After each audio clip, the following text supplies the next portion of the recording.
মোৰ এই চিনেমা হলৰ পৰা মোৰ ঘৰলৈ খোজকাঢ়ি গ'লে 20 মিনিট লাগে।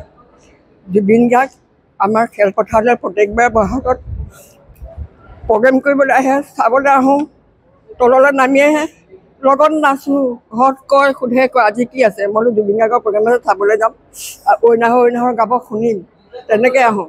কিন্তু মই ইমান ভাল পোৱা নাছিলোঁ তেতিয়া। মই যেতিয়াই জুবিন গাৰ্গ ঢুকাই গ'ল, টিভি চাওঁতে জুবিন গাৰ্গ মোৰ বুকুৰ মাজত ইমান দুখ সোমাই গ'ল, মই এতিয়া এৰিব নোৱাৰিছোঁ। দিনে ৰাতিয়ে জুবিন গাৰ্গৰ কথা ভাবোঁতে মই পাগলী হৈ গৈছোঁ। জুবিন গাৰ্গ ন্যায় পাব নাপায় মোক কোৱা, ন্যায় পাবই লাগিব বোপাইহঁত।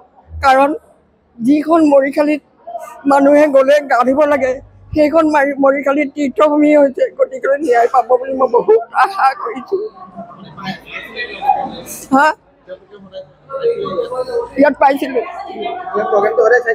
সদায় চাওঁ, কিন্তু তেতিয়া ইমান মোৰ বুকুৰ মাজত সোমোৱা নাছিলে। মৰাৰ পিছত মোৰ বুকুৰ মাজত সোমাই গ'ল, মোৰ প্ৰত্যেক শিৰাই মই নোৱাৰিছোঁ। মোৰ ইমানেই দুখ লাগিছে। যিদিনা গম পালোঁ বোলে জুবিন দা নাই, কি ক'ম, নোৱাৰিছোঁ থাকিবলৈ। এতিয়ালৈকে মই নোৱাৰিছোঁ। সেইকাৰণে মই এতিয়া প্ৰথমতেই চিনেমা চাবলৈ আহিছোঁ। ফাৰ্ষ্টত টিকট নাপালোঁ, এতিয়া চাম বুলি আশাৰে বহি আছোঁ। যিকোনো খবৰৰ বাবে যোগাযোগ কৰক 7099017330 লগতে 7099017110 নম্বৰত।